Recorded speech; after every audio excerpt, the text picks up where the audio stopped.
Leia's point of view. Tuluyan akong napahikbi nang marinig ang sunod-sunod na pag-iyak nila habang kinukuha sila sa loob ng aking sinapupunan. Dapat ay maging masaya ako dahil makikita ko na rin sila.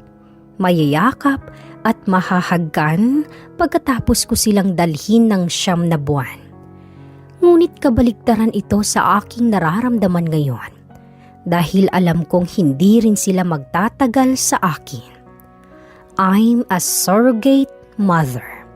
Kahit sa akin sila nanggaling, hindi ko sila pwedeng angkinin. Malaking halaga ang naging kapalit ng pagpayag ko dahil na rin kinailangan ko ng pera upang isalba sa kahirapan ng aking buong pamilya. Kumapit ako sa patalim dahil gusto ko silang mabigyan ng magandang buhay. Kahit alam ko sa maling paraan ko ito kukunin. Galing kami sa probinsya at nagbabaka sakali na gumanda ang buhay dito sa syudad kasama ng buo naming pamilya. Ngunit taliwas ito sa naranasan namin nang tumira kami dito. Imbis na kaginhawaan ay sunod-sunod na kamalasan ang dinanas namin. Nasunog at nagsara ang kumpanya na pinagtatrabahoan ni Itay. Naputulan pa siya ng 2 paa matapos niyang iligtas ang kapwa niya trabahador na natrap sa sunog. At ang nakuha nilang pera sa kumpanya ay ginawang puhunan ni Inay sa palengke.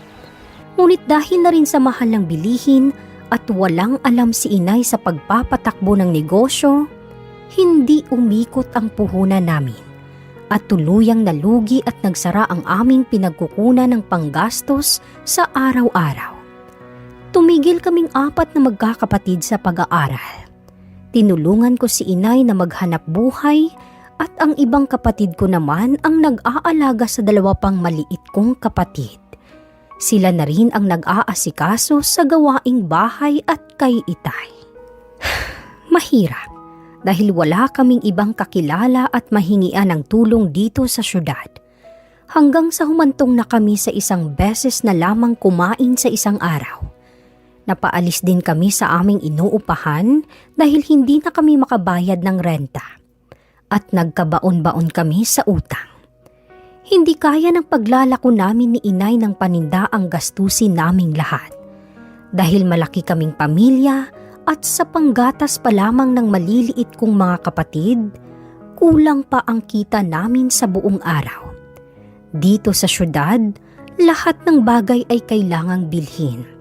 Hindi katulad sa probinsya na kung may lupa ka at masipag kang magtanim ng kahit ano, pwede kang may panlaman sa kumakalam na tiyan. Hanggang sa nakilala ko si Doktora Shane, mabait at napakaganda. Naging customer siya ni Inay sa kakanin at siya ang naging susi para makaalis kami sa kahirapan na pinagdaraanan namin noon. Inalok niya ako ng malaking halaga para sa kaibigan niyang naghahanap ng Pinay surrogate. Walang pagdadalawang isip akong pumayag dahil naawa na ako sa aking mga magulang at mga kapatid.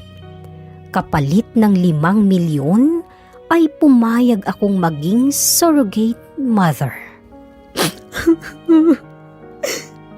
Tama na, huwag ka nang umiyak. Isipin mo na lamang pinahiram lang sila ng Diyos sa'yo. Makaka-move on ka din, Leia. Pang-aalo ni Doc Shane dahil sa walang tigil na pag-iyak ko habang kalong-kalong ko ang 2 sa triplets. Kailangan ko kasi silang i-breastfeed dahil mahalaga daw yun sa babies ko. Pinunasan ko ang aking luha. Dok, hindi ko ata kayang ipamigay sila. Hindi ko kaya, Dok. Humihikbing sabi ko sa kanya. Hindi pwede, Leia. Nakuha mo na ang 5 milyon na bayad sa'yo ni Mr. Santillan. Hindi ka na pwedeng umatras pa. Paliwanag niya sa akin. Lalo akong napahagulgol dahil alam kong ilang oras lamang ay darating na dito ang mga taong kukuha sa mga anak ko. Napamahal na ako sa kanila habang nasa sinapupunan ko pa lamang sila, kaya sobrang sakit sa akin na ipamigay ko sila sa mayamang tatay nila. Ngunit yun naman talaga ang nakalagay sa pinirmahan kong kontrata. Mugto ang mga matang pinagmasdan ko ang 3 kambal habang nakahiga sila sa crib. Inaantay na lamang namin ang pagdating ni Sir Roy, ang sekretary ni Mr. Santillan. Kahit isang beses ay hindi ko pa nakikita ang lalaking magiging ama ng mga anak ko.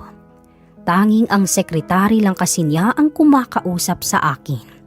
Si Doc Shane naman ang nagsasabi sa kanya kung ano pa ang mga pangangailangan ko habang nagbubuntis. Abala daw kasi si Mr. Santillan sa negosyo nito sa ibang bansa. Ilang oras ang nakaraan ay bumukas ang pinto at bumungad sa amin si Sir Roy. May kasama siyang 3 babae na pare-pareho ang kasuotan. "Hi, kumusta na? Kukunin na namin ang triplets." Nakangiting sabi niya sa akin at sumilip sa crib ng mga anak ko. Pwede bang sa 1 linggo nyo na sila kunin? Nangingilid ang luhang pakiusap ko sa kanya. Nagkatinginan sila ni Dr. Shane kaya lumapit siya sa akin. "Leia, alam kong masakit, pero kailangan mong tanggapin na hindi sila pwedeng manatili sa'yo. I hope you understand. Yun ang nakalagay sa kontrata, di ba? Ngayon, pwede ka nang bumalik sa pag-aaral mo at magsimula ka ng bagong buhay. Don't worry, mas maalagaan sila ni Mr. Santillan." Kumbinsi niya pa sa akin. Tama si Doc Shane, Leia. Bukod doon, kinausap ako ni Mr. Santillan na dadagdagan niya ng another 5 million ang bayad sa'yo dahil naipanganak mo ng ligtas ang triplets. Dagdag naman ni Sir Roy. Napakalaking halaga ngunit kapalit naman ang aking mga anak. Pumasok si inay at nangingili din ang luha niya na pinagmasdan ang mga anak kong unti-unting kinukuha sa akin. Wala akong nagawa kundi ibigay sila kahit masakit para sa akin ang lahat. Parang dinudurog ang puso ko at naninikip ang dibdib ko sa labis na sakit. "Kaya mo yan, Leia." Wika ni Doc Shane sabay hagod sa likuran ko dahil tuluyan na akong napahikbi.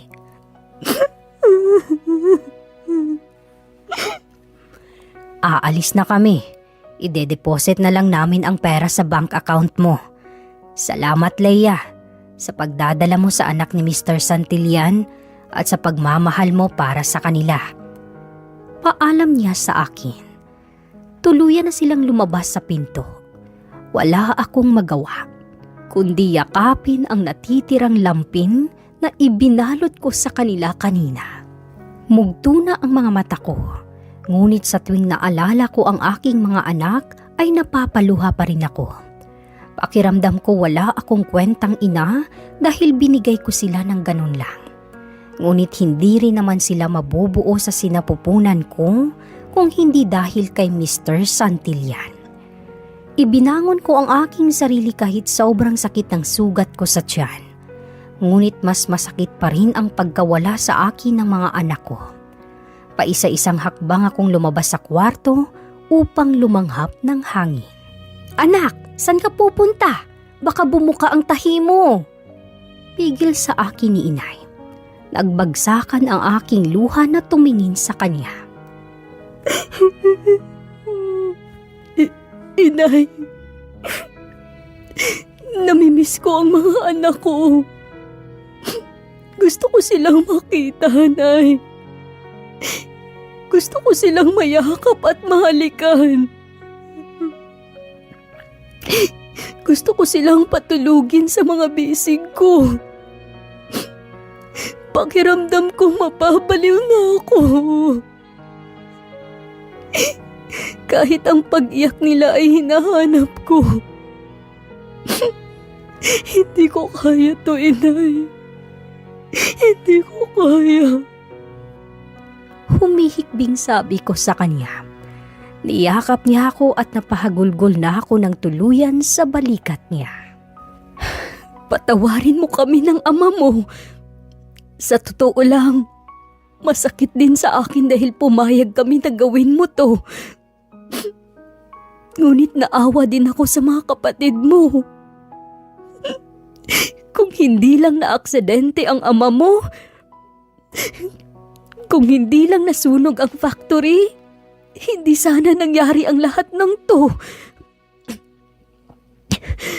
Hindi sana kayo tumigil sa pag-aaral. Naging irresponsable kaming mga magulang. Patawarin mo kami, anak. Humihikbing sambit niya. Ayoko siyang sisihin dahil nangyari na ang mga nangyari. At ginawa naman niya ang lahat para masuportahan lang kami. Pero dahil malaki kaming pamilya at wala gaanong alam sa pamumuhay dito sa syudad, kaya mas nahirapan kaming makaahon. Makalipas ang 5 araw ay lumabas na kami sa ospital. Sa bahay na muna ako ni Doc Shane tutuloy habang nagpapagaling bago ako umuwi ng Lucena. Dahil sa 5 milyon na naunang kabayaran, ay nakabili kami ng 1,000 square meter na lupa. Nagpatayo si inay ng simple pero malaking bahay at ang kalahati ay tinamnan niya ng mga gulay. Nag-alaga din si itay ng mga hayop. Pinagawan namin siya ng prosthetic legs at tungkod nang sa ganun ay hindi na niya kailangan ng wheelchair. Bumalik din sa pag-aaral ang aking mga kapatid. Maayos na ang buhay namin, ngunit ako ay nanatiling malungkot dahil kapalit ng magandang buhay namin ay ang mga anak kong nahiwalay sa akin. Anak, kailangan ko nang umuwi. Sabi ni Doc Shane, siya na lang daw ang maghahatid sa iyo sa Lucena para madalaw din niya ang mga kapatid mo. Paalam ni inay sa akin. 2 linggo rin siyang nanatili dito. Siya ang nag-alaga sa akin dahil matagal maghilom ang sugat ko. Pero ngayon ay kaya ko nang asikasuhin ang sarili ko. Busy si Doc Shane sa trabaho, kaya ako lang at ang 2 niyang kasambahay ang palaging nandito sa bahay niya.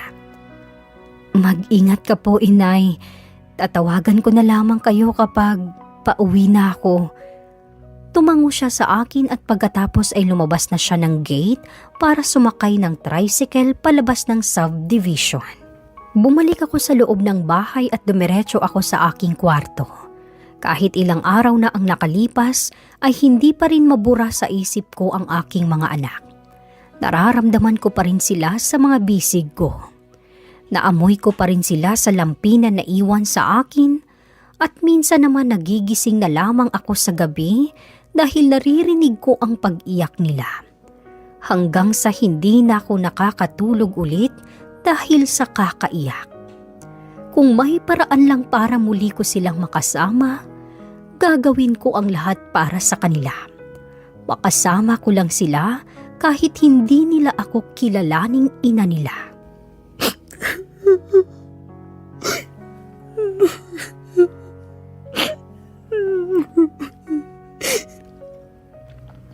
Tuluyan na akong napahikbi habang nakaupo sa gilid ng kama. Kinuha ko ang mga lampin at iniyakap ko sa aking katawan. Sobrang sakit pero wala akong magawa para maibsan ang sakit na nararamdaman ko ngayon. Mabilis na lumipas ang 2 linggo. Ipinasya kong lumabas ng bahay at mamasyal dahil pauwi na ako sa 1 araw sa Lucena. Nagbilin pa si Doc Shane na mag-iingat ako at tawagan siya kung magpapasundo na ako.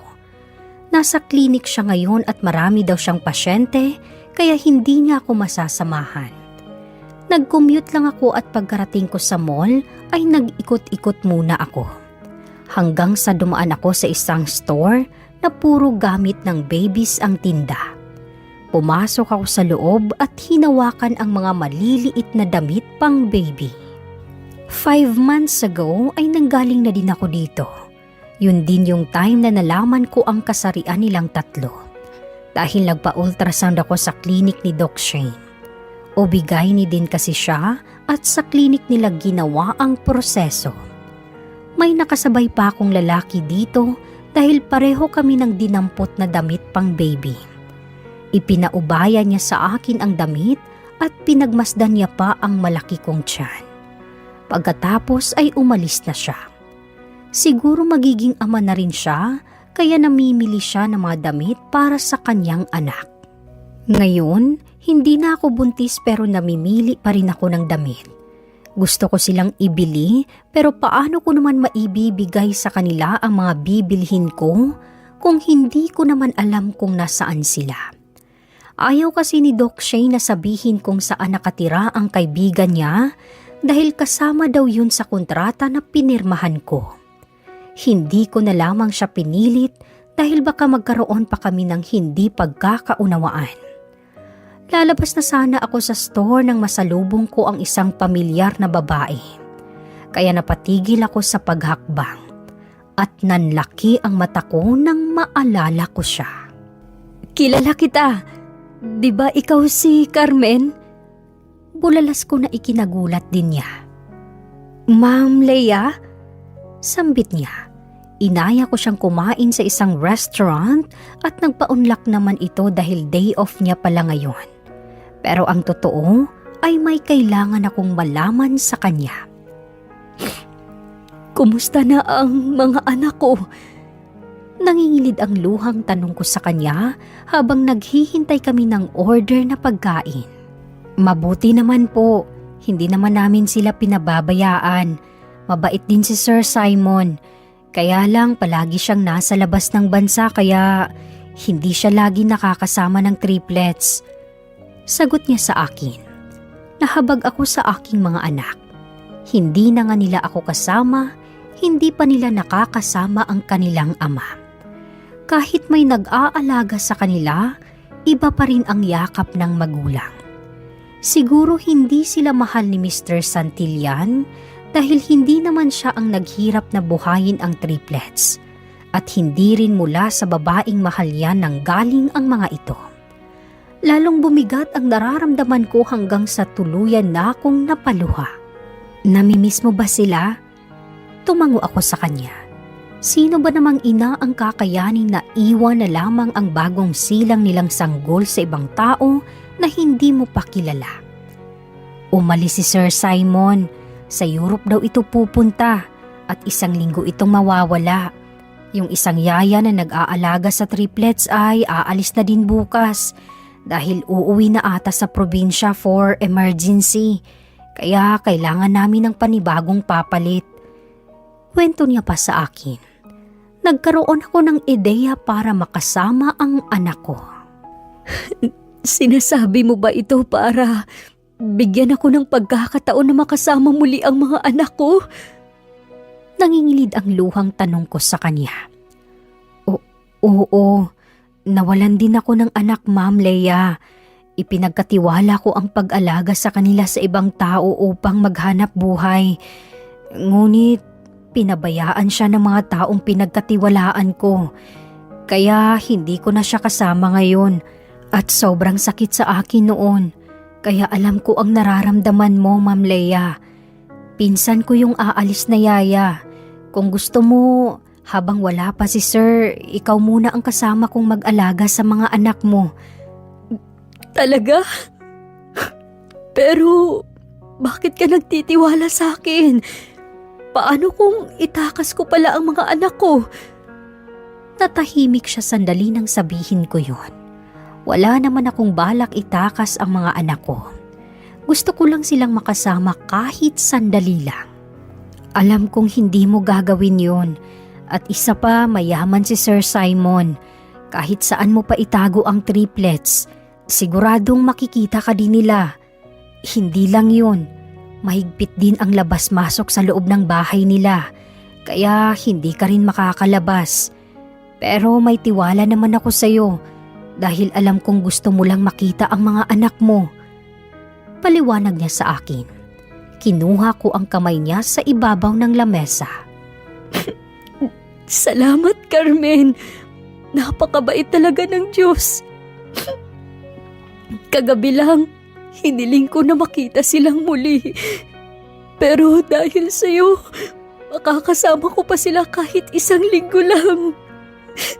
Salamat, Carmen. Salamat. Wala yun. Basta after 1 week, kailangan mo nang umalis, okay? Tumango ako sa kanya. Nalaman ko din na matagal na siyang nagsisilbi sa pamilya nila Mr. Santillan. At talagang siya din ang pinahanap nito ng bagong mag-aalaga. Pagkatapos ng naging pag-uusap namin, ay umuwi na rin ako. Kinabukasan ay nagpaalam na ako kay Doc Shane na uuwi na ako. Mabuti na lamang at hindi na niya ako inihatid dahil may mahalaga din itong lakad, pero nangako naman itong dadalaw kapag maluwag na ang schedule niya sa trabaho. Dala ang isang malaking bag na gamit ko, ay sabay kami ni Carmen na pumasok sa loob ng malaking gate. Nakakalula ang laki ng bahay ni Mr. Santillan. Hindi na ako magtataka kung bakit ganun kalaki ang perang ibinayad niya sa akin. Kuya Atoy, si Leia, bagong mag-aalaga sa kambal. Pinsan ko din siya at kararating lang niya galing probinsya. Imporma ni Carmen sa security guard na nag-check sa amin. Siya pala ang bagong mag-aalaga sa mga anak ni Sir Simon. Tuloy na ba talaga ang pag-alis ni Laila? Usisa pa ng guard na tinawag niyang Kuya Atoy. Oo, mamayang hapon ata aalis na siya. Sige, pasok na kami at marami pa akong ituturo sa kanya. Paalam nito. Yumuko ako at tipid na ngumiti bago sumunod kay Carmen. Natigil ako sa pag-iisip nang pumasok na kami sa likuran ng pinto.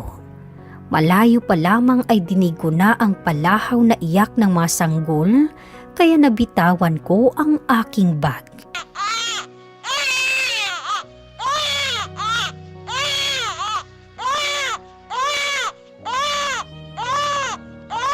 Ang mga anak ko!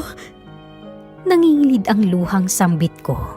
Hinarap ako ni Carmen. Leia, alalahanin mo kung bakit kita dinala dito. Kaya huwag kang pahahalata sa ibang maid, okay? Paalala niya sa akin.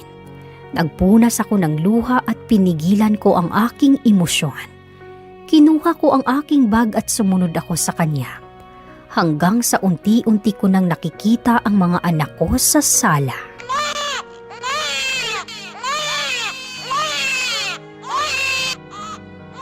Ano ba? Hindi niyo ba kayang patahimikin ang mga tiyanak na yan? Singhal ng isang babaeng kakababalang sa malaking hagdan. Nabaling ang tingin ko sa kanya dahil sa malakas na sigaw niya sa mga yaya na buhat-buhat ang mga anak ko. Kaagad kaming lumapit sa mga yaya at sininyasan niya itong umakyat muna sa kwarto. At sino ka naman? Mataray na tanong ng babae sa akin at sinuyod pa ako ng tingin mula ulo hanggang paa. Bagong yaya po. Kinakabahan na sagot ko sa kanya. Pinsan ko, Ma'am Cynthia. Si Carmen ang sumagot. Umirap ang babae at nakataas ang kilay na tinignan si Carmen. Patahimikin mo ang mga sanggol na yun, ha? Nakakarindi na ang ingay nila. Minsan na nga lang umuwi si Simon dito, may kahati pa ako sa oras niya.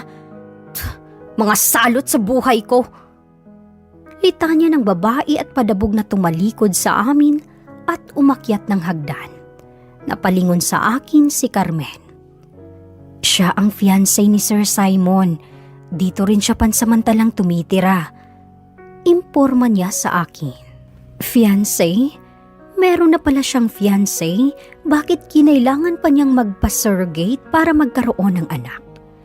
Dinala niya muna ako sa magiging kwarto ko upang makapagpalit ng damit. Nag-sanitize na rin ako dahil yun daw ang bili ni Mr. Santillan bago hawakan ang mga sanggol. Nasasabik na ako na muli silang mayakap. Pagkatapos kong ayusin ang aking sarili, ay umakyat na kami sa kwarto nila. Nadatnan namin ang mga anak kong gising na gising pa. Kami na muna ang bahala dito. Asikasuhin niyo na lang ang mga dede nila. Utos ni Carmen at kaagad namang umalis ang tatlo. Pagkalabas nila ng pinto, ay halos takbuhin ko ang pagitan namin ng mga anak ko. Hindi ko na napigilan ang aking luha. Isa-isa ko silang hinalikan at binuhat. Sobrang hinintay ko ang araw na ito. Sobrang saya ko dahil nakita ko silang muli. Ang bilis ng araw. Noong kunin nila ang triplet sa akin, ay napakaliliit pa nila. Ngayon na lagpas 1 buwan pa lamang ang lumipas, ay ang bigat at ang laki na rin ng pinagbago nila. Salamat, Carmen. Kung hindi dahil sa'yo, hindi ko sana sila makakasama. Salamat. Humihikbing sambit ko sa kanya habang karga ko ang isa sa kanila. Nakahiga kasi silang 3 sa kama.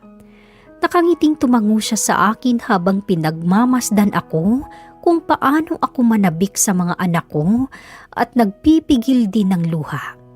Tumigil ang pag-iyak ng 3 dahil halinhinan ko silang kinarga at pinatulog. Pagkatapos ay inilagay ko na sila sa kanya-kanya nilang crib. Ang gaganda nila. Napakaganda. Nangingilid ang luhang sambit ko habang hinahawakan ang mga maliliit nilang daliri sa kamay. Nagmana sa'yo, Ma'am Leia. Nag-angat ako ng tingin kay Carmen. Pwede bang Leia na lamang ang itawag mo sa akin? Naiilang kasi ako kapag tinatawag mo akong ma'am. Wika ko sa kanya. Okay, sige kung yun ang gusto mo. Ngumiti ako sa kanya at muli kong ibinalik ang aking mga tingin sa aking mga anak na parang anghel kong matulog. Sa mga sumunod na araw ay napawi na ng tuluyan ang pangungulila ko sa kanila. Halos hindi na ako umalis sa tabi nila para lang makasama sila. Katuwang ko si Carmen at Isay sa pag-aalaga sa kanila. Hoy! Napalingon ako nang marinig ko na naman ang boses ni Cynthia. Ikuha mo nga ako ng juice. Utos niya sa akin. Nandito kami sa garden dahil pinapaarawan ko sila habang nakahiga sa crib. Umalis sandali si Carmen at Isay upang linisin ang kanilang kwarto. Ma'am Cynthia, wala pong maiiwan sa mga babies. Pagdadahilan ko sa kanya. Ayoko silang iwan dahil alam kong masama ang ugali ng fiancé ni Mr. Santillan at hanggat maaari ay iniiwas ko ang mga anak ko sa kanya dahil ayokong mapagbuntungan sila ng init ng ulo nito. What? So hindi mo ko ikukuha dahil sa mga bastardong yan? Singhal niya sa akin. Pasensya na po pero ibinili ni Carmen na wag ko silang iiwan kahit segundo lang. Sagot ko na lalong ikinataas ng kilay niya. Anong sabi mo? Kaagad siyang lumapit sa akin at hinila ang nakatali kong buhok. Ang kapal ng mukha mong sagot-sagutin ako? Sino ka ba sa akala mo? Yaya ka lang ng mga anak ni Simon. Kung makapagsalita ka parang ikaw ang ina ng mga bastardong yan ah. Napahawak at napangiwi ako dahil sa mahigpit niyang paghilas sa nakataling buhok ko. Aray, ma'am, tama na, nasasaktan ako. Nasasaktan na pigil ko sa kanya. Parang matatanggal na ang anit ko sa lakas ng paghila niya sa buhok ko. Cynthia! Napatigil siya sa paghila sa buhok ko nang marinig namin ang malakas na sigaw na yon. Leia! Tawag sa akin ni Carmen at Isay na kakarating lang din. Kaagad akong nilapitan ni Carmen at inayos ang magulo kong buhok. Ngunit napatigil siya nang dumako sa lalaking papalapit sa amin ang mga mata niya. Lagot, sambit niya. What the hell are you doing? Bakit mo sinasaktan ang mga yaya ng anak ko? Sigaw ng lalaki na nakasuot ng business suit at masamang tingin ang ipinukol niya kay Cynthia. Babe, wala akong kasalanan. Siya ang may kasalanan. Sabay duro niya sa akin, kaya napunta sa akin ang tingin ng lalaki. Inutusan ko lang siyang ikuha niya ako ng juice pero ayaw niyang sumunod. Wala daw akong karapatan na utusan siya dahil fiancé mo lang ako. Awang ang labi kong tinignan si Ma'am Cynthia dahil sa narinig kong kasinungalingan sa sinabi niya. Kung ganoon, ang lalaking nasa harapan ko ngayon, siya ang ama ng mga anak ko? Who are you? Salubong ang kilay na tanong niya sa akin. Yumuko ako upang itago ang aking mukha. Pinsan ko po, sir. Si Carmen ang sumagot kaya nilingon ko siya. Iakyat niyo na ang mga anak ko. Wika niya pagkatapos ay kinaladkad papasok ng bahay si Ma'am Cynthia. Napahawak ako sa aking dibdib dahil akala ko ay makikilala niya ako. Pero mukhang hindi niya ako kilala. Ang sabi sa akin noon ni Doc Shane, kaibigan niya daw si Mr. Santillan. At malaki daw ang tiwala nito sa kanya na pumili ng babaeng magdadala sa mga anak niya. Busy din daw ito sa negosyo at kaya lang naisipan na magpa-surrogate dahil pinipressure na siya ng kanyang grandpa na magkaanak. Natakot ako na baka palayasin niya ako ngayon din, ngunit sa nakikita ko, hindi niya ako kilala at maaari pa akong manatili dito ng matagal. Napatingin ako kay Carmen at ngumiti din siya sa akin. Napalapit ako sa mga anak ko at hinalikan ko sila. Sana lang hindi na niya malaman na ako ang ina ng mga anak niya. Handa akong talikuran ang pangarap ko na mag-aral ulit, makasama ko lang na lumaki ang mga anak ko at maprotektahan ko sila laban sa sinungaling na babaeng yon. Pagkarating namin sa kwarto ay pinaliguan namin sila at binihisan. Pagkatapos namin silang padidehin ay nakatulog na rin silang tatlo. Lumuwag din ang paghinga ko dahil sabi ni Carmen, hindi daw niya sasabihin kay Sir Simon ang totoo. Pero sana nga hindi na niya malaman ang totoo. Naiwan ako sa loob dahil si Carmen ang nag-aasikaso ng mga bote ng dede ng triplets at si Isay naman ang maglalaban ng mga damit nila. Nagising si Baby Ami kaya binuhat ko siya at hineli upang makatulog muli. Hindi ko maiwasan mapangiti dahil sa tangos ng ilong niya na sigurado akong minana niya kay Sir Simon. At ang mga maliliit at brown naman nilang mga mata, pati ang labi ay sa akin nagmana. Pasensya ka na kay Cynthia. Nagulat ako at napaangat ng tingin nang marinig ko ang boses na yon. Sir, huwag kang mag-alala. Pinaalis ko na siya. Hindi ako pumayag na dito siya tumira dahil alam kong mangyayari ito. Dagdag pa niya. Parang gustong kumawala ng puso ko nang unti-unti siyang humakbang papalapit sa akin. Sir, hindi po totoo ang sinabi niya I know. Kilala ko na si Cynthia. Sa tingin at pagsasalita pa lamang niya, ay alam ko na ang totoo. Isa pa, sinabi na sa akin ni Carmen ang lahat ng nangyari habang wala ako, kaya wala kang dapat ipag-alala. Nagulat ako nang mas lumapit siya sa akin at niyuko niya ako. Hindi ako nakaiwas nang halikan niya sa noo si Baby Ami.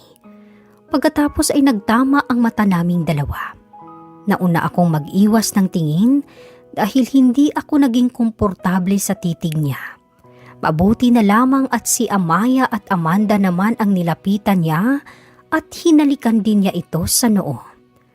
I'll be back later. Sabi niya sa akin bago niya ako tinalikuran. Ayoko mang aminin pero malakas talaga ang dating niya. Gwapo, mabango at sa tingin ko mabait naman siya. Sana lamang ay maging mabuti siyang ama sa aming mga anak. Kakababa ko lang kay Baby Ami nang mag-vibrate ang phone ko sa bulsa. Dali-dali akong nagtungo sa labas ng veranda upang sagutin ang phone ko dahil sa walang tigil na pag-vibrate nito. Nang tignan ko ang screen, ay numero ni Doc Shane ang nakita ko. Tamang-tama, may nais akong itanong sa kanya. Ay, mabuti naman sinagot mo. Nasaan ka? Bakit hindi ka nauwi sa Lucena? Tanong niya sa akin. Nandito pa rin ako sa Maynila. May kaibigan kasi akong nakilala. Sa kanya muna ako tumutuloy. Pagdadahilan ko sa kanya. Ano? Sinong kaibigan? Bakit hindi mo sinabi sa akin? Hindi yun sa ganun, Doc Shane. Magkaibigan pa rin naman tayo. May mga importante lang akong kailangan na gawin. Huwag kang mag-alala, kaya ko na ang aking sarili. Salamat sa lahat ng tulong mo. Pero may gusto lang sana akong malaman. Kinakabahan na tanong ko sa kanya. Ano yun? Kahit minsan ba hindi inalam ni Mr. Santillan yung pagkatao ko? Seryosong tanong ko sa kanya. Napabuntong hininga siya sa kabilang linya. Sinabi ko naman sa'yo, di ba? Bukod sa wala siyang oras, ay wala rin siyang pakialam. Tsaka isa pa, ang sinabi ko lang sa kanya, pasado ka para magdala ng anak niya. Yun lang. Pagkatapos ay pumayag na siya. Pero never siyang nagtanong kahit pa ang pangalan mo. Kung inaalala mo ang anak mo, huwag kang mag-alala. Mabait si Mr. Santillan. Magkaibigan kami since high school. Busy lang talaga siya sa negosyo at minsan lang kami magkita. Bakit mo pala naitanong? Nakagat ko ang ibabang labi. Ayoko sanang magsinungaling sa kanya dahil malaki ang naging utang na loob ko sa kanya. Pero sa ngayon, hindi ko pa kayang umalis dito at iwan ang mga anak ko. Wala lang, naiisip ko lang ang mga anak ko. Pagdadahilan ko sa kanya. Pagkatapos niyang sabihin sa akin na wag nang mag-alala ay nagpaalam na siya. At nagbilin pa na tawagan ko siya kapag nakauwi na ako sa probinsya. Ilang araw ang lumipas ay hindi pa rin umaalis ng bahay si Sir Simon. Palagi siyang nasa opisina niya pero sa umaga ay dinadalaw niya muna ang mga baby niya sa kwarto at palagi niya akong nadadatnan na inaalagaan ang mga ito. Minsan pa ay pinapanood niya kung paano ko sila paliguan. Kagaya ngayon, narito siya sa kwarto at pinapanood na naman ako. Hindi ko tuloy maiwasan na mailang sa tuwing nagtatama ang mga mata naming dalawa. Pero ako ang laging nag-iiwas ng tingin dahil hindi ako nagiging komportable sa presensya niya at palagi akong kinakabahan kapag alam kong nasa tabi ko lamang siya.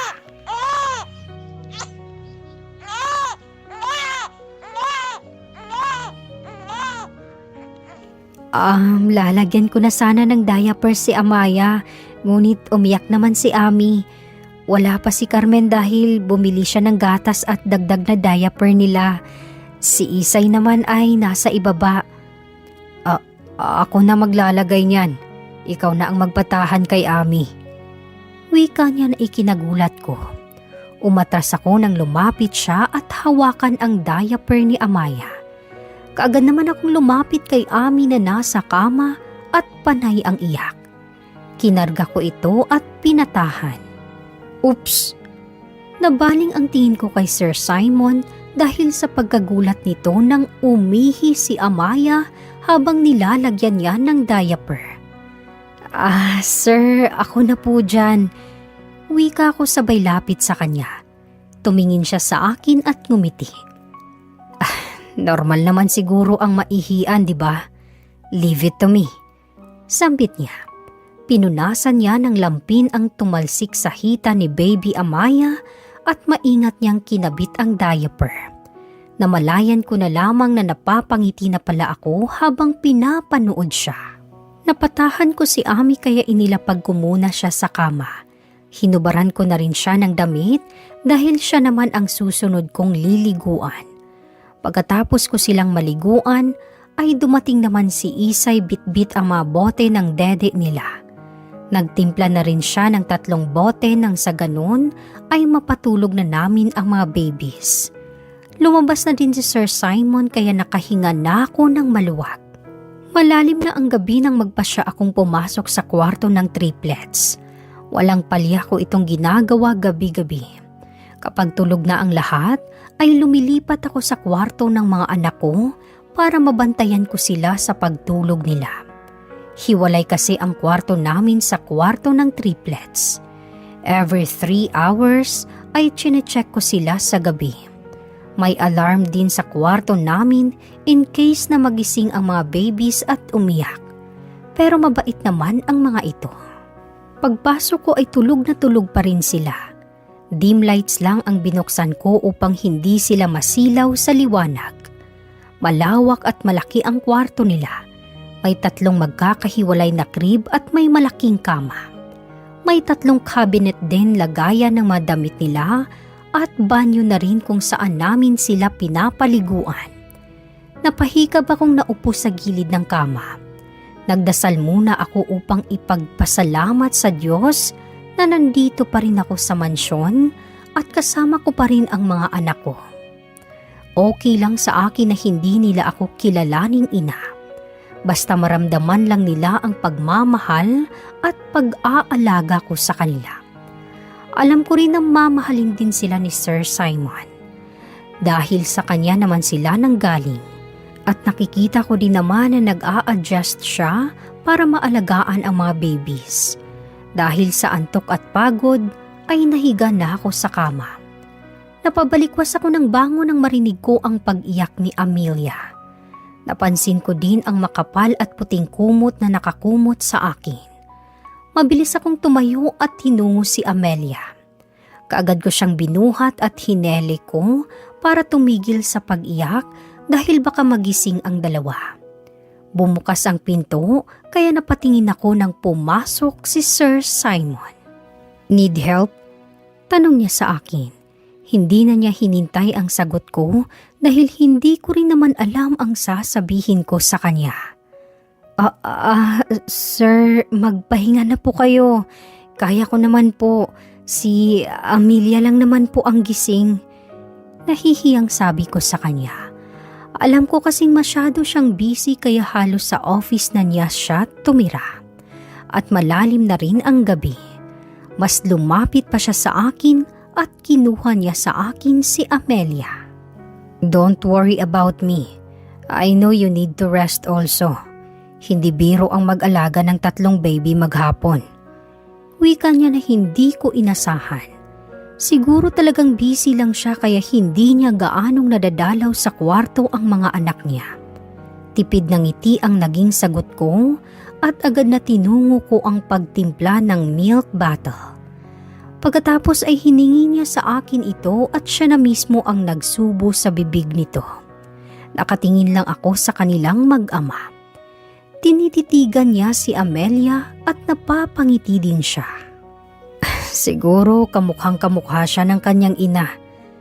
Biglang sumikdo ang dibdib ko sa narinig mula sa kanya. Napatingin siya sa akin at ganun din ako sa kanya. Kung makikilala ko lang siya, gusto kong magpasalamat sa kanya dahil dinala niya ang mga anak ko.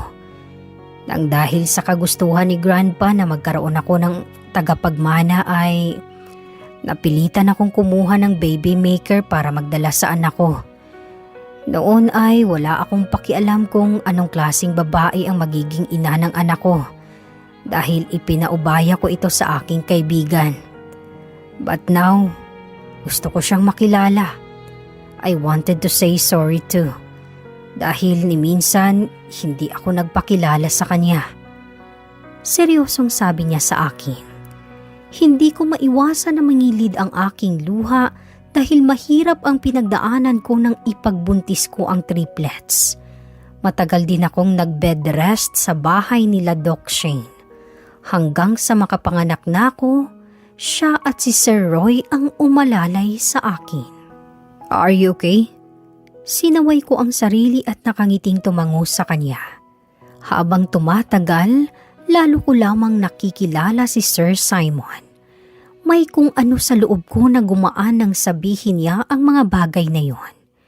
Nang makatulog na si Baby Amelia, ay inilapag na niya ito sa crib. "Magpahinga ka na, Leia. Good night." Sambit niya bago niya ako iwan sa kwarto. Napahawak ako sa aking dibdib. Hindi ko alam kung ano itong bagay na gumugulo sa isip ko. But what if magkagusto ako kay Sir Simon? No, hindi pwede. May fiancé na siya at alam kong malayo ang agwat naming dalawa. Hindi ako pwedeng magmahal ng bilyonaryo at ilang taon ang tanda sa akin. At isa pa, sigurado naman ako na hindi magkakagusto sa akin si Sir Simon. "Good morning, sir." Bati ko sa kanya nang masalubong ko siya sa hallway. Kakatapos ko lang maligo at pupuntahan ko na ang kwarto ng triplets. "Good morning. Sumunod ka sa akin, may sasabihin ako sa'yo." Wika niya na ikinagulat ko. Patungo siya sa office niya at nais niya akong makausap. Ano naman kaya ang sasabihin niya? Bakit bigla akong kinabahan? "Come in." Pumasok ako sa loob at pagkatapos ay sinara na niya ang pinto. Ngayon lang ako nakapasok sa office niya at masasabi kong napakalinis at organized din lahat ng kagamitan na nandito. Naupo siya sa swivel chair at nakayuko akong tumayo sa harapan niya. Leia, can I ask you a favor?" Nag-angat ako ng tingin nang sabihin niya yun. "Yes, sir." Tipid at kinakabahan na sagot ko. "I want you to pretend and be my wife for a week." "Po?" Maski siya ay nagulat dahil sa malakas na bulalas ko. Napatakip ako sa aking bibig at siya naman ay napakamot sa ulo. "We will go to my grandpa's farm later. At ayaw niya ako makita hanggat hindi ako nagdadala ng asawa at magiging apo niya." Sounds crazy, right? To tell you honestly, I don't have plan to get married. That's why kahit nasa 30s na ako ay ayoko pang magsettle.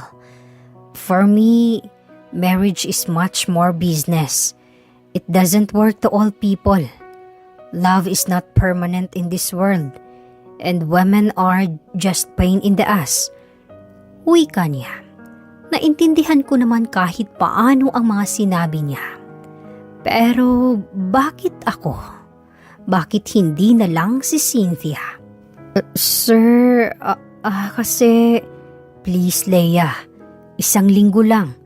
Pagka-uwi natin, back to normal na ulit tayo. Palabasin lang natin kay Grandpa na isa tayong masayang pamilya. He's old. And I know kaunti na lamang ang nalalabing oras para sa kanya. All he wants is to see me happy and contented. Pakiusap pa niya sa akin. Pero sir, paano yung fiancé niyo? May pagdadalawang isip na tanong ko. I already broke up with her 6 months ago. Hindi lang niya matanggap kaya bumabalik pa rin siya. But don't worry about her. Just listen to what I've said, okay? Nakagat ko ang ibabang labi. Mukhang kahit anong sabihin ko, ay kukumbinsihin pa rin niya ako at nakakahiya naman kung tatanggi ako. Wala akong magawa kundi ang tumango. Yumuko siya sandali at pagkatapos ay may inabot siya sa akin na malaking paper bag. Suotin mo yan pagpunta natin doon. Yung ibang gagamitin mong damit ay nakalagay na sa maleta ko. Hindi mo naman kailangan na magpakasosyal, kaya simpleng damit at sapatos lang ang pinamili ko. My grandpa knows how to look a person, kaya just be yourself. Paalala pa niya. Nakalabas na ako ng office ni Sir Simon ay lutang pa rin ako. Hindi ko akalain na mangyayari ito sa akin. Ang gusto ko lang makasama ang mga anak ko. Pero ngayon, kailangan ko na rin na magpanggap bilang asawa niya. Alam na rin ni Carmen at Isay ang tungkol sa plano kaya hindi ko na kailangan pang mag-explain sa kanila. Pero nahihiya pa rin ako.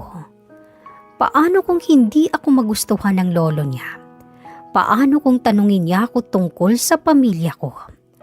Anong sasabihin ko? Nagmadali akong pumunta sa kwarto nila at naabutan ko si Carmen at Isay na nag-aasikaso na ng mga gamit. Leia, kami na ang bahala dito. Maghanda ka na lang. Sinabi na ba sa'yo ni Sir? Usisa niya na ikinabuntong hininga ko. Huwag kang mag-alala. Matanda na si Don Francisco. Gusto lang niyang bigyan ng kaligayahan ang kanyang lolo bago ito kunin ni Lord. Wika ni Isay na agad namang siniko ni Carmen sa tagiliran. Ang ingay mo. Kapag narinig ni Sir sa CCTV ang sinabi mo, lagot ka. Saway ni Carmen sa kanya. Kaya napatakip siya sa kanyang bibig. Ibig sabihin, sa office ni Sir nakakonek ang CCTV na mga yun? Turo ko sa isang CCTV na nakatapat sa amin. Hindi mo alam? Ay, hindi ko pala nasabi sa'yo. Oo, minomonitor yun ni Sir Simon para kahit wala siya sa kwarto ng mga baby, ay alam niya ang nangyayari kahit nagtatrabaho siya. Paliwanag pa niya. Bumalik sa alaala ko yung mga pinaggagawa ko dito sa loob na nakakahiya. Yung pagtulog ko sa kama, yung panghahalik at panghaharot ko sa triplets at ang pag-aalaga ko sa kanila. Hindi kaya mahalata ni Sir? Pero wala naman siyang sinabi sa akin. Ilang sandali pa ay bihis na ako. Pinagmasdan ko ang sarili sa harapan ng salamin. Isang simpleng baby pink na bestida na lagpas sa aking tuhod ang haba nito. Ruffles naman ang bandang braso. May sandal din itong white ang color at 2-inch ang kapal ng takong. Mas naging mukha akong bata sa itsura ko ngayon. Inilugay ko lang ang mahaba kong buhok na abot sa aking baywang. At naglagay lang ako ng kaunting pulbo at lipstick na nude ang kulay. Bigay lang sa akin ito ni Carmen pero hindi ko naman laging ginagamit. Binigyan din niya ako ng set ng pampaganda. Para daw kahit paano ay pumusyaw at kuminis ang balat ko. Sa tingin ko, effective naman ito dahil nakikita ko din ang pagbabago ng aura ko. Kung dati ay para akong lusyang nanay, ngayon ay mukha na akong dalagang blooming at laging in love. Sino ba naman ang hindi magiging masaya kung nakakasama ko ang mga anak ko? Wow! Ikaw ba yan, Madam Leia? Namamanghang sabi ni Carmen, bahagya ko siyang hinampas dahil nahihiya ako sa reaksyon niya. Taray, ang ganda! Pati ang triplets naka-pink din, kaya para na kayong tunay na mag-iina. Usal naman ni Isay. Kaagad akong napalapit sa mga anak ko at pareho nga kami ng kulay na suot. Ang cute pa nilang pagmasdan. Halos 2 buwan pa lamang sila pero sobrang lalaki na nila. Ang bilis talaga ng araw. Bumukas ang pinto ng kwarto at bumungad sa amin si Sir Simon na bihis na rin at napakagwapo din. Naramdaman ko ang mabilis na tibok ng puso ko. Lalo na nang pasadahan niya ako ng tingin. At ngumiti pa siya sa amin. Are you done preparing? Tanong niya sa amin. Tumango kami sa kanya at pagkatapos ay kinuha niya ang 2 basket kung saan nakalagay ang 2 sa kambal. Binitbit ko naman ang isa. Sir, sigurado po ba kayong safe ang triplets kung dyan sila? Nag-aalalang tanong ko sa kanya. Paano kasi? Magkatabi kami sa harapan at nasa likuran namin ang triplets.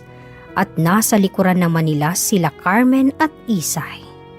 Don't worry, safe yan sila dyan sa car seat. Mas mahihirapan tayo kung kalong natin ang 3. Paniniguro niya sa akin. Malaki ang van na sinakyan namin. May driver pa kami sa harapan at maluwag pa kami dito sa loob. Nagkasya nga ang mga dala naming gamit dahil 1 week daw kami doon para sa celebration ng 90th birthday ni Don Francisco. Sir, paano po kapag nagtanong ang lolo niyo tungkol sa atin? Kinakabahan na tanong ko sa kanya. Don't worry, leave it to me. Halos inabot na ng 3 oras ang biyahe namin. Nakatulog nga ako at nagising na lamang ako na nakasandal sa balikat ni Sir Simon. Mabuti na lamang at tulog din siya, sana lang ay hindi niya alam ang ginawa kong pagsandal sa kanya. Paglingon ko ay nakangising mukha nila Carmen at Isay ang bumungad sa akin. Siguro kanina pa sila bulungan ng bulungan sa likuran. Baka kung ano na ang iniisip nila tungkol sa amin. Sinilip ko din ang triplets at sumenya si Carmen na okay lang ang 3, kakatapos lang daw magdede. Nang ibalik ko ang tingin ko sa harapan, ay naramdaman ko naman ang paggising ni Sir, kaya nagpanggap na lamang akong tulog. Ngunit nagulat ako nang isandal niya ulit ako sa balikat niya. Hindi ko na maunawaan ang aking nararamdaman. Nasasamyo ng aking ilong ang kanyang mabangong amoy at napakalapit pa ng mukha naming dalawa. Pero mas nagulat ako nang kunin niya ang kamay ko at pinagsiklop niya ang palad naming dalawa. Parang kakapusin na ako ng hangin sa dibdib. Huwag lang niyang sisilipin ang mukha ko dahil baka makita niyang nagpapanggap lang ako. Pinilit kong kumalma. Umaasa na sana bitawan na niya ang kamay ko or hindi kaya makarating na kami sa farm dahil hindi ko na kaya na ganito kami kalapit sa isa't isa. Akmang hihilahin ko na sana ang kamay ko, ngunit mas hinigpitan pa niya ang hawak. Just let me hold you like this para mamaya hindi na tayo mahirapan na magpanggap sa harapan ni Grandpa. Sambit niya na ikinalingon ko sa kanya. Kaya kahibla na lamang ang layo ng mukha naming dalawa. Parang masisira na ang ribs ko sa pagwawala ng aking puso nang pasadahan niya ng tingin ang aking mukha. Kaya mabilis akong lumayo sa kanya. Sir, hindi ko po ata kayang magsinungaling. Nagiinit ang pisngi na sabi ko sa kanya. You have no choice. Nandito na tayo. Sagot niya sa akin. Namalayan ko na lamang ang pagtigil ng van sa tapat ng isang malaki at old-style na bahay. Nang buksan ni Sir Simon ang pinto ay bumaba na rin ako. Inilibot ko ang aking tingin sa magandang tanawin. Masarap din ang simoy ng hangin at nagulat din ako sa man-made river na nakita ko sa kabilang side nito. Binuksan niya ang isa pang pinto upang kunin namin ang triplets. Habang yung driver naman ang nag-aasikaso ng dala naming gamit. Naunang pumasok si Sir Simon sa pinto. Hindi pa ako umiisang hakbang papasok ay narinig ko na ang malakas na boses ng isang lalaki. Anong ginagawa mo dito? Di ba sinabi ko na sa'yo na huwag kang pupunta dito hanggat hindi ka nagpapakasal? Narinig kong singhal nito. Sa tingin ko, yun ang grandpa ni Sir Simon. Grandpa, kaya nga ako nandito. Kasama ko na sila, kaya huwag ka nang magalit. Narinig ko ding sagot ni Sir Simon. Unti-unti kong binuksan ang pinto at nakita ko agad ang mukha ng matanda. Nawala ang kunot ng noon niya nang makita niya ako, bitbit ko si Amaya. At bitbit naman ang dalawa si Amelia at Ami. Magandang tanghali po. Nakayukong sabi ko sa kanya. Lumapit si Sir Simon sa akin at hinawakan niya ang bewang ko. Hello, my fiancé Leia and my triplets daughters. Pakilala ni Sir Simon na ikinaawang ng labi ng kanyang lolo. Gamit ang tungkod niya ay dahan-dahan siyang humakbang papalapit sa akin. Sila na ba ang mga apo ko? Nangingilid ang luhang tanong sa kanya ng matanda. Hinawakan ng kulubot niyang kamay ang pisngi ni Amaya. Yes, tipid na sagot ni Sir Simon. Kitang-kita ko sa mukha ng kanyang lolo ang saya na pagmasdan ang mga apo niya. Kuhang-kuha ng matangos mong ilong at kulay ng mata mo, Simon. At sa kanyang ina naman ang labi at ang magandang buhok. Sambit niya. Kinabahan ako nang tumingin sa akin si Sir Simon. Pero kalaunan ay ngumiti din siya. Natapos sa isang masarap at masayang dinner ang araw namin. Maagang nagpahinga ang kanyang grandpa dahil napagod sa kakalaro sa triplets kanina. Kasalukuyan naman akong nag-aayos ng kama dito sa loob ng kwarto namin nang pumasok si Carmen at Isay. Tulog na ang mga bata at kasya naman kami dito. Hanap ka ni Sir Simon. Imporma niya na ikinatigil ko sa pag-aayos ng bedsheet. Ha? Bakit daw? Kinabahan na tanong ko. Ngumisi ang dalawa sa akin. Ano pa? Di tutulog na kayong dalawa. Mag-asawa kayo, di ba? Alaga naman hindi kayo magkatabi. Kinikilig pa na sabi nito. Hinampas rin siya ni Isay dahil sa kilig. Anong sinasabi niyo? Dito ako matutulog. Giit ko na ikinailing niya. Nakalimutan mo na ba ang sinabi ni Don Francisco kanina? Ang mag-asawa dapat hindi naghihiwalay sa pagtulog. Paalala nila sa akin.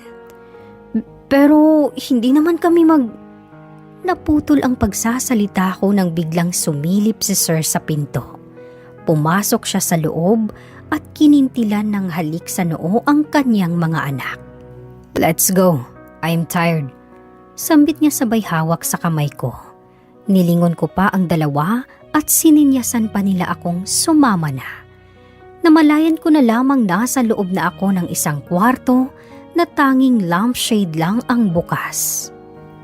Sir, shh. Pigil niya sa akin. Lumapit pa siya kaya napasandal ako sa likuran ng pinto.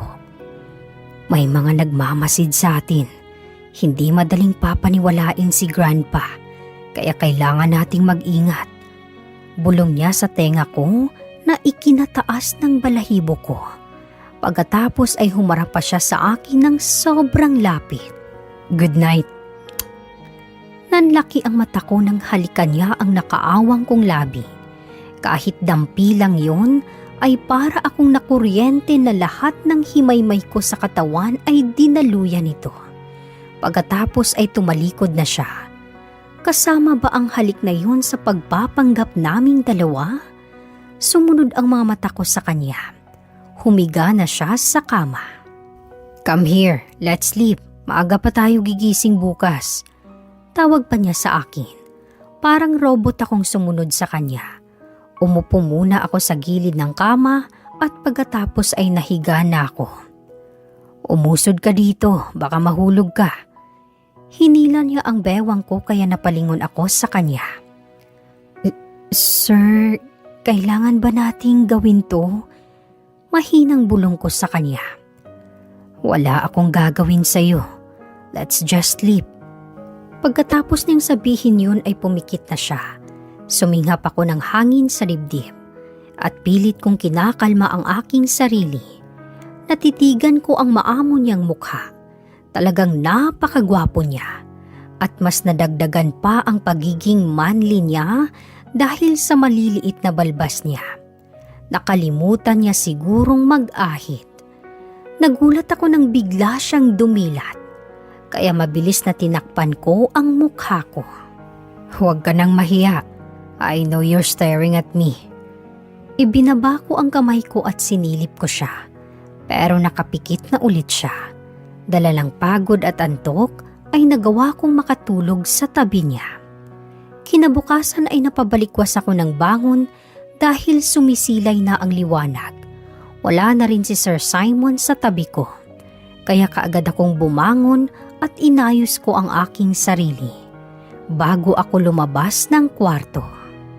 Apo, pinagod mo ata ang asawa mo kaya hindi pa rin gumigising. Narinig kong sabi ng matanda bago ako makalapit sa kanila. Alam niyo naman na halos wala na akong pahinga sa negosyo, Grandpa. At ngayon na lamang kami magbabakasyon. Sagot din ni Sir Simon sa kanya. Karga pa niya ang isa sa triplets, habang ang dalawa ay karga naman ni Carmen at Isay. Dito ko sila sa labas na tagpuan. Nakahain sa kahoy na mesa ang pagkain at nalililiman ito ng malaking puno. Sa tabi naman ang man-made river.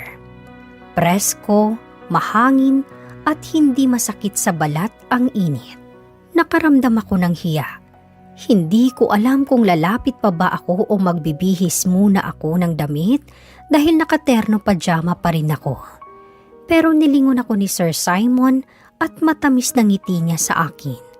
Kaya napilitan akong lumapit. Good morning po. Pasensya na po, late ako gumising.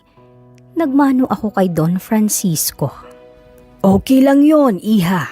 Maigi nga at hindi ka na mahay sa bahay ko. At nakapagpahinga ka ng maayos. Nakangiting sabi niya sa akin. Opo, maganda po dito. Sagot ko naman sa kanya. Mamaya mo na lapitan ng triplets. Kumain ka muna para mabawi ang lakas mo. Hindi ko naiwasan na pandilatan siya ng mata dahil sa sinabi niya. Pakiramdam ko kasing pula na ng kamatis ang aking mukha dahil sa hiya, lalo pat si Carmen at Isay ay halatang tuwang-tuwa sa naririnig mula kay Sir Simon. Kahit hindi naman ito totoo. Tumawa ang matanda sa tinuran ni Sir Simon. Huwag ka nang mahiya, iha. Normal lang yan sa mag-asawa. Noong kabataan namin ng lola ni Simon, 3 beses isang araw pa kaming nagpupulot gata. Kinikilig na sabi niya sa amin. Kahit matanda na ang lolo niya, matatas pa rin itong magsalita. At halata sa kanyang mahal na mahal pa rin niya ang kanyang asawa kahit wala na ito. Kaya hindi na ako magtataka kung mabuntis ka kaagad. Bueno, maiwan ko muna kayo at may gagawin pa ako. Paalam niya sa amin. Pati ang dalawa ay inakyat na rin na ang mga baby at ngayon ay kami na lang dito sa labas. Tahimik akong kumain at pero alam kong gusto niya akong kausapin kaya hindi ako tumitingin sa kanya. Pagkatapos ay may nagligpit na ng pinagkainan namin. Pupuntahan ko muna ang triplets. Paalam ko sa kanya pero agad niyang hinawakan ang kamay ko. Can we talk? Nilingon ko siya at tumango ako sa kanya. Nagpunta kami sa gilid ng man-made river at naupo ako sa kahoy na upuan. Narinig ko ang pagbuntong hininga niya. Sorry kung naiilang ka sa akin. Kung iniisip mo na nagtitake advantage ako sa'yo, hindi yon ang intensyon ko. Nilingon ko siya at seryoso akong tumingin sa kanya. Kung ganun, bakit niyo po ako hinalikan kagabi? Sir, alam ko pong mahirap lang ako. Hindi ako edukado at galing sa mayaman na pamilya. Pero ayoko po ng nararamdaman ko ngayon. Lalo pat alam ko kung saan ako dapat lumugar. Alam ko po nagpapanggap lang tayo. Pero hindi ko po alam. Nahihirapan ako kasi baka kung saan mapunta itong nararamdaman ko tapos masaktan lang ako. Kaya sana po wag niyo na lang uulitin. Sincere na sabi ko sa kanya. Ilang beses kong tinanggi sa sarili ang bagay na ito. Pero hindi ko na kaya pang itago ang lahat. Dahil sa ginawa niya kagabi, sigurado na ako na gusto ko siya. Pero ayokong sabihin sa kanya ito dahil alam kong hindi niya yun kayang suklian. Sorry, hindi na ulit kita hahalikan ng walang pahintulot. But I'll promise I won't hurt you, Leia. Nalaglag ang pangako sa sinabi niya. Pagkatapos ay tinalikuran na niya ako. Ngayong gabi idadaos ang 90th birthday ni Don Francisco. Sa ilang araw na nagdaanan nandito kami sa farm, ay wala akong ginawa kundi ang umiwas sa kanya. Kapag nandyan naman ang lolo niya, ay nagpapanggap pa rin kami. Pero kapag wala ay palagi akong gumagawa ng excuses na hindi kami magkaroon ng oras na kaming dalawa lang. Sa gabi naman ay late na akong napasok sa kwarto niya. Tulog na rin siya kaya madali na rin sa akin ang humiga sa tabi niya. May handaan ngayon kaya maraming tao ang nag-aayos sa garden. Malawak kasi ito at kayang pumuno ng 1,000 bisita. May catering na nag-asikaso ng lahat at malalapit na kamag-anak din niya ang pupunta. Kakatapos ko lang maligo at nandito ako sa kwarto niya para humanap ng damit na susuotin ko. Hindi mo ba talaga ako kakausapin? Nagulat ako sa pagsulpot niya sa likuran ko. Akala ko kasi wala siya dito sa kwarto dahil nasa labas siya kanina. Sir Simon, Leia. Pagtatama niya sa akin. Hindi pa rin ako sanay na ganun ang itawag ko sa kanya, lalo pat honey ang tawag niya sa akin kapag kaharap namin si Don Francisco. I want to make it real. Nabitawan ko ang damit na hawak ko sa narinig kong sinabi niya. Anong sabi mo? Tanong ko. Seryoso siyang nakatingin sa akin. I like you. I want to make it real. You, me, and the triplets. Matagal bago nagproseso sa utak ko ang sinabi niya. Gusto niya ako? Paano? Kailan pa? Sasagot na sana ako ngunit may biglang kumatok sa pinto. Napabuntong hininga siya at binuksan niya ito. Sir Simon, hanap po kayo ni Don Francisco. Wika ng kasambahay sa kanya. Tumango siya at nilingon niya ako. Pag-isipan mo. Nahigit ko ang aking pahinga. Hindi ko inaasahan na marinig ko yun mula sa kanya. Ilang oras ang nakalipas ay nag-umpisa na rin ang party. Malakas na tunog ang naririnig ko sa labas ng bahay. Pumasok ako sa kwarto ng triplets at tulog pa rin sila. Bakit ka nandito? Kanina ka pa hinihintay sa baba at ipapakilala ka daw ni Don Francisco. Susunod kami kapag nagising na ang triplets. Imporma ni Carmen. Ayoko man bumaba ngunit kailangan kong humarap sa bisita bilang asawa ni Sir Simon na kanina ko pa rin hindi nakikita. Sa likuran ako dumaan upang silipin kung gaano kadami ang bisita ng lolo ni Sir Simon. Ngunit nagulat ako nang makita ko si Doc Shane. Gaya ko ay nagulat rin siya nang makita niya ako. Leia? Ulalas niya. Doc, sinuyod niya ako ng tingin mula ulo hanggang paa. What are you doing here? Hindi makapaniwalang tanong niya sa akin. Hinila ko siya sa bandang likuran na wala gaanong nadaan. Please, Doc. Huwag mong sabihin kay Sir Simon na ako ang ina ng triplets. Nangingilid ang luhang sambit ko. Hindi kita maintindihan. Paanong napunta ka dito? Paano mo nakilala si Simon? Naguguluhan na tanong niya. Pumasok akong yaya ng mga anak ko dahil hindi ko kaya, Doc. Hindi ko kaya. Hindi ko kayang hindi ko sila makita. Hindi alam ni Sir Simon ang lahat. At ngayon, nagpapanggap kaming mag-asawa sa harapan ng lolo niya. Humihikbing sabi ko sa kanya.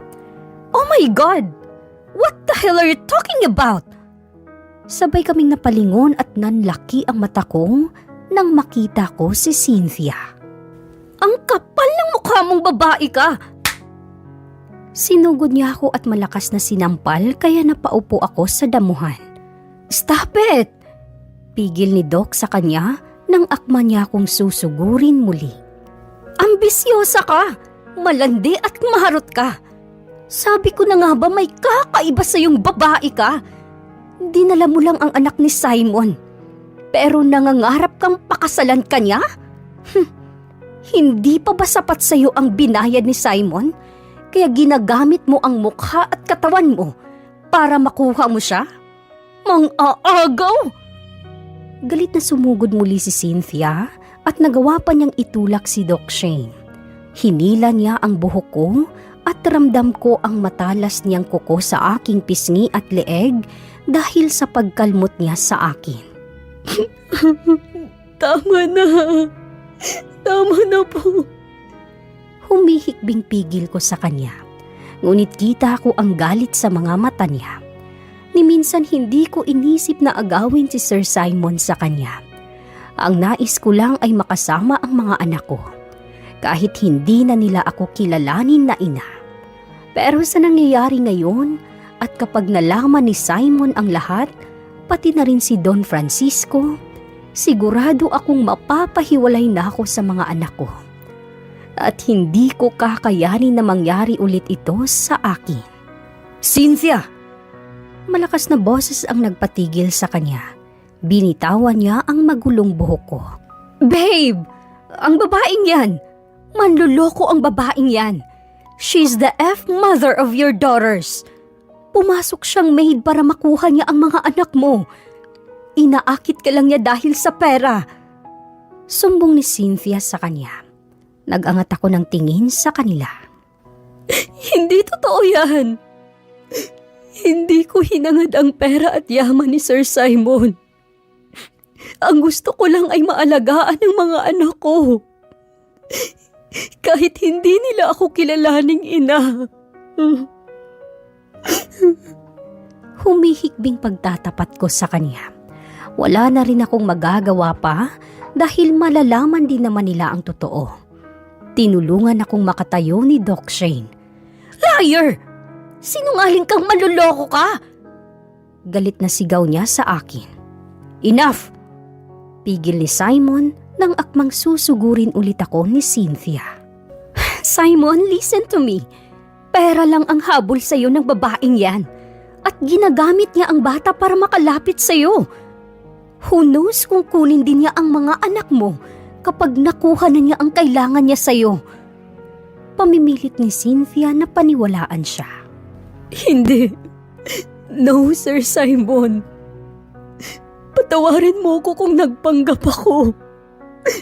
Pero sa maniwala ka at hindi, mahal na mahal ko ang mga anak ko. Wala akong intensyon na mang-agaw. At lalong wala akong intensyon sa pera. Hayaan mo lang akong manatili sa mga anak ko. Hayaan mo lang ako manatili at maalagaan sila. Parang awa mo na. Halos lumuhod na ako para magmakaawa sa harapan nila at paniwalaan niya ako.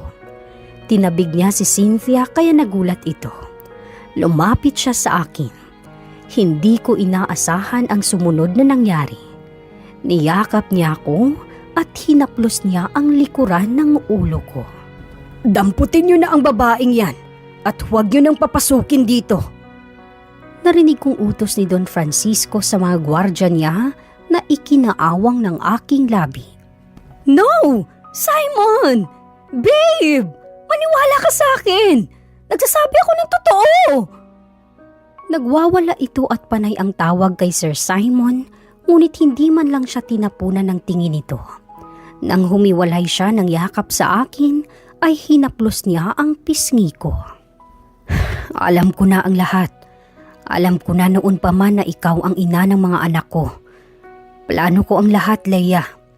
Ang pagkikita niyo ni Carmen, ang pag-alok niya sa iyo na maging yaya ng triplets, at ang pagtira mo sa bahay ko. Lahat yun ay planado ko. I'm sorry kung hindi ko nasabi sa iyo agad. I'm sorry kung kailangan pang mangyari ang lahat ng to. Ngayong gabi ko sana ipagtatapat sa iyo ang lahat, ngunit kinausap ko pa si Grandpa. Sambit niya na ikinatigil ko sa pag-iyak. Anong ibig mong sabihin? Paano? Hindi makapaniwalang tanong ko sa kanya. Nagkita na tayo sa department store. Hindi mo lang ako namukhaan noong araw na yon. Pero noong makita kita at nakumpirma ko kay Roy na ikaw nga ang surrogate mother na napili ni Shane, simula noon ay inalam ko na ang lahat ng tungkol sa'yo. Nasa ospital din ako ng mga anak ka. At narinig ko ang pagtangis mo nang kunin ko ang mga anak natin. Kaya nagawa ko ang lahat ng yun. Noong una, nais ko lang ay makasama mo ang mga anak mo.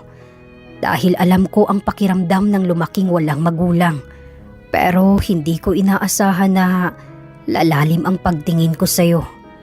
Yung pag-aalaga at pagmamahal mo para sa mga anak ko, sapat na dahilan yon para tuluyang mahulog ang loob ko sa'yo. Napakabuti mo. Ang nais mo lang ay makasama ang anak mo kahit hindi ka nila kilalanin na ina. Pero higit pa dyan ang gusto ko. Iyon ang dahilan kaya nag-usap kami ng masinsina ni Grandpa. Paliwanag niya sa akin. Napatingin ako kay Don Francisco at nakangiting tumango siya sa akin. Hay nako, hanggang ngayon sira ulo pa din ang apo ko. Sana mapatawad mo siya, iha. Gusto kita para sa apo ko. Nakangiting sambit niya. Pagkatapos ay bumaling siya kay Doc Shane. Hey, Miss Beautiful, pwede mo ba akong ihatid sa loob ng bahay? Sumasakit na ang mga tuhod ko. Ang hirap talaga ng umiidad. Ngumiti si Doc Shane sa akin at pati kay Simon. Tinapik niya ito sa balikat. Salamat, Shane. Kung hindi dahil sa'yo, hindi ko sana matatagpuan ng babaeng magpapaligaya sa akin. Nakangiting sabi niya. Naiiling nang ngumiti si Doc Shane sa kanya. Ikaw ba talaga yan, Simon? Walang anuman. I know she's worth it to love. By the way, susundan ko na si Lolo at baka magtampo. Paalam niya sa amin. Tahimik pa rin ako nang inaya niya ako sa malapit na upuang kahoy. Kahit madilim dito, ay may liwanag naman mula sa nakasabit na mga ilaw sa malaking puno. Abot din dito ang tugtog sa party. Leia, I know nagulat ka sa lahat ng sinabi ko. I know naguguluhan ka. Pero totoo ang lahat ng sinabi ko kanina. Nitong mga nakaraang araw. Kung alam mo lang kung paano ko pinigilan ang sarili ko. Kung alam mo lang kung gaano kahirap para sa akin na hindi sabihin sa iyo ang totoo. Sobrang hirap pa rin sa akin. Lalo pat, mahal na kita, Leia.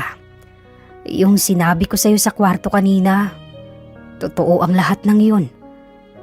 Napalingon ako sa kanya nang sabihin niya yun. Tumayo siya at nagulat ako nang lumuhod siya sa harapan ko. Please, marry me and be the mother of my child forever. Sampit niya habang nakalahad ang mamahaling singsing na hawak niya. Sir, sa tingin ko hindi po ako ang nararapat sa inyo. Nangingilid ang luhang pagtangi ko sa kanya. Hindi ako nakapagtapos sa pag-aaral at nagkaroon lang kami ng pera dahil sa kanya. No, wag mong sabihin yan. Wala sa katayuan ng buhay natin kung nararapat man tayo sa isang tao, Leia. As long as mahal kita at alam kong mahal mo rin ako. Ayaw mo lang aminin sa puso mo. Pero nararamdaman ko na mahal mo rin ako. Sunod-sunod na nagbagsakan ang aking luha. Hindi ko inaasahan na ito ang magiging kapalit ng lahat ng ginawa ko. Ang buong akala ko ay ako ang nagtago ng sikreto sa kanya. Yun pala, planado niya ang lahat ng ito. Wala akong nararamdaman na kahit katiting na galit sa kanya. Itinago man niya sa akin ang lahat, nagawa kong maging ina sa mga anak ko dahil sa kanya. At nagawa ko rin siyang mahalin dahil sa ipinakita niyang kabutihan sa akin. Oo, tinatanggap ko. Lumaki ang ngiti niya sa labi at tumayo siya sa harapan ko. Hinila niya ako patayo at kaagad niya akong hinalikan sa labi. Halik na nagpabaliw na naman sa aking puso. Masayang natapos ang birthday ni Don Francisco. Masaya kaming lahat na nagdiwang nito. Ipinakilala niya rin ako bilang fiancé ng kanyang apo at pati na rin ang triplets. Halos hating gabi na nang bumalik ako sa kwarto namin. Mahimbing na rin ang mga anak kong natutulog. Humingi na kanina ng tawad si Carmen sa akin at binati niya rin ako. Kahit sa kanya ay wala akong nararamdaman na galit. Nagpasalamat pa nga ako dahil naging mabuti siya sa akin. Paglabas ko sa kwarto ng triplets ay nagdadalawang isip akong pihitin ang doorknob ng kwarto namin. Ngayon na engaged na kami, wala na akong rason para iwasan pa siya. Sana lamang ay tulog na rin siya ngayon. Nang buksan ko ang pinto ay tanging ilaw sa lampshade na lamang ang bukas. Amoy na amoy ko din ang gamit niyang shower gel at nakatalikod na siya sa gawi ko. Nakahinga ako ng maluwag dahil siguradong tulog na siya. Dahan-dahan kong sinara ang pinto at humakbang papalapit sa kama at naupo. Bumilis ang pagtibok ng aking puso pero kailangan ko na rin magpahinga kaya humiga na ako. Maingat ang naging galaw ko dahil baka magising si Simon. You think you can escape from me? Babangon sana ako pero mabilis niya akong nahila at dinaganan. Sa isang iglap ay nasa ibabaw ko na siya. Simon, kinakabahan na sabi ko sa kanya. Hinaplos niya ang pisngi ko kaya napapikit ako. Parang may kung ano sa katawan ko na nagugustuhan ang paraan ng paghaplos niya sa akin. I love you. If you're not ready, I will stop from here. Bulong niya sa tenga ko. Napaar ko ang likod ko nang maramdaman ko ang kamay niya sa dibdib ko at tinatanggal ang botones ng damit kong pantulog.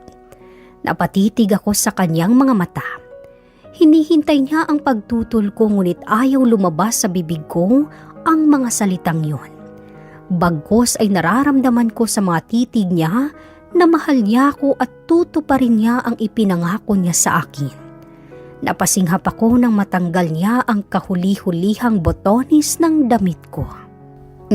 No, please, continue, Simon. Paos na sambit ko.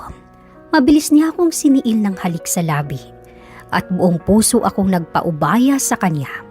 Nakakawala sa sarili ang banayad niyang paghaplos sa katawan ko. Pakiramdam ko may nais abutin ang aking katawan at siya ang makapagbibigay noon sa akin.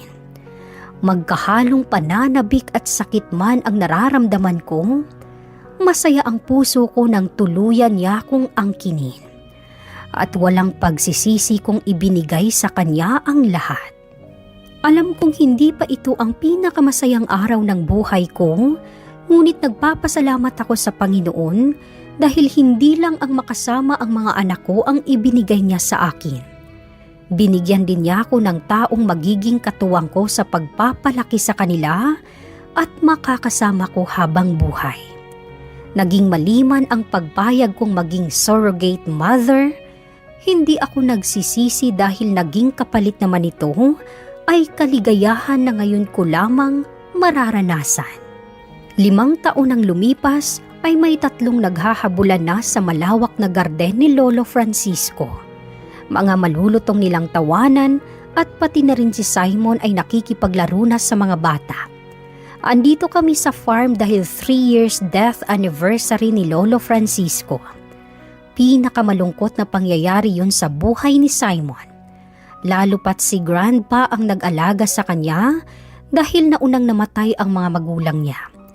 Ngunit nagpakita siya ng katatagan lalo pat sa malulungkot na sandali ay nasa tabi niya. 4 na taon na kaming kasal ni Simon. Pero hanggang ngayon, nanatili pa rin siyang mabuting asawa at ama ng mga anak ko. Tama na yan! Baka nagugutom na kayo, kumain na tayo! Tawag ko sa kanila. Nag-uunahan pa silang makalapit sa akin. Pinaupo ko sila sa mesa at pinaghain ng pagkain. Katuwang ko pa rin si Carmen at Isay sa pag-aalaga sa kanila na naging mabuting kaibigan ko na rin. Ang pamilya ko naman ay maayos na ang kalagayan sa probinsya. Pagkatapos namin dito ay uuwi naman kami doon dahil namimiss na daw nila ang triplets. Si Doc Shay naman ay ikakasal na din sa kanyang afam na boyfriend at masayang-masaya ako para sa kanila. Han, pwede ba kitang hiramin muna? Pabulong na sabi ni Simon sa tenga ko. Kami na ang bahala sa kanila, Ma'am Leia. Wika ni Carmen. Oo nga po, dagdag pa ni Isay. Hindi na ako nakapagsalita nang hilahin niya ang kamay ko patungo sa man-made river. Kailan pa nagkaroon ng bangka dito? Kunot noo kong tanong kay Simon dahil sa bangka na tumambad sa amin. May I? Inilahad niya ang kamay niya upang alalayan akong makasakay sa bangka. Napapalibutan ng malalaking puno na hitik sa kulay yellow na bulaklak ang buong man-made river. Ito daw ang paboritong pasyalan ng lola at lolo ni Simon. Kaya espesyal daw ang lugar na ito at alam kong ganun din para sa asawa kong nakangiting nagsasagwan sa kabilang dulo ng bangka. Siguro naman hindi na tayo masusundan ng 3. Natatawang sabi niya sa akin. Naunawaan ko naman siya dahil malalaki na ang anak namin at palagi pang sa kwarto namin natutulog. Kaya minsan halos panakaw na sandali na lamang kami nagkakasama. Bakit mo ba ako gustong masolo? Kunot noon na tanong ko sa kanya.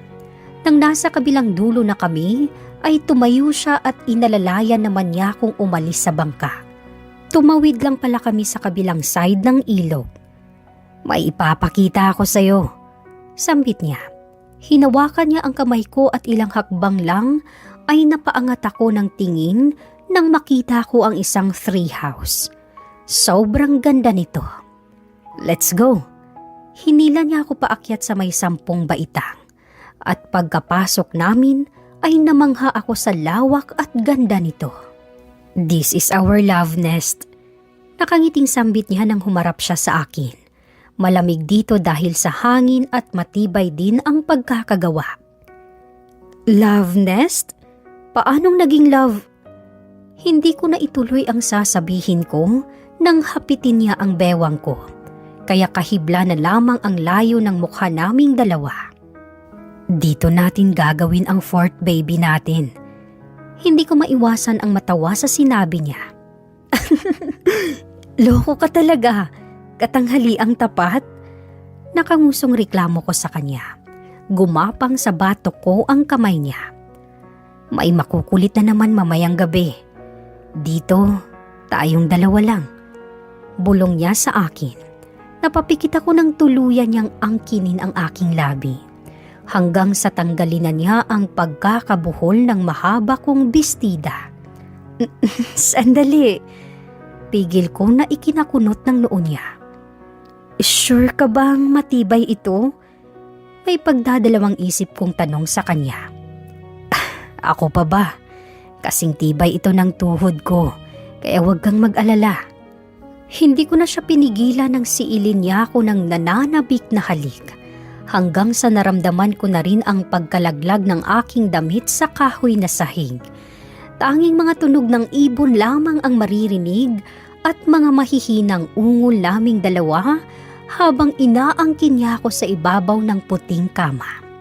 Ang hindi niya alam, 1 linggo na akong delayed. Kaya siguradong nasa sinapupunan ko na ang pang-4 na anak naming dalawa. Magkayakap kaming nanatili sa ibabaw ng kama, nakaunan ako sa kanyang dibdib at nakayakap naman siya sa akin. "Bumalik na tayo, baka hinahanap na tayo ng triplets." Suhestyon ko. "Maamaya na, alam na nila Carmen ang gagawin." Nag-angat ako ng tingin sa gwapo niyang mukha. "Bakit?" Napabuntong hininga ako. "Wala lang. Naisip ko lang, deserve ko ba ang ganitong kaligayahan?" Hinawakan niya ang kamay ko at iniyakap sa kanyang katawan. "Hanggang ngayon ba naman naiisip mo pa rin ang bagay na yan? Pareho tayong hindi naging maganda ang pinagdaanan sa buhay. And we both deserve to be happy." Kinintilan niya ako ng halik sa noo. "I love you, Simon." Bumaba ang halik niya sa tungki ng ilong ko. "I love you too, Leia." At muli niyang inangkin ang labi ko. Minsan sa buhay daranasin mo ang pait dahil hindi naman talaga fair ang buhay ng tao. Mayaman ka man at mahirap, may darating na problema at susubok sa katatagan natin bilang tao. Ganun talaga ang buhay. Kailangan magpakatatag, ngunit kailangan din nating isipin kung tama ba o sa maling paraan natin ibabangon ang ating sarili. At may mga pangyayari din na hindi natin inaasahan na magpapabago ng lubos sa ating buhay. Ang kailangan lang ay magtiwala sa Diyos at lakasan ang loob na sumugal, lalo pat naniniwala ka na mayroong tunay na kaligayahan na darating balang araw.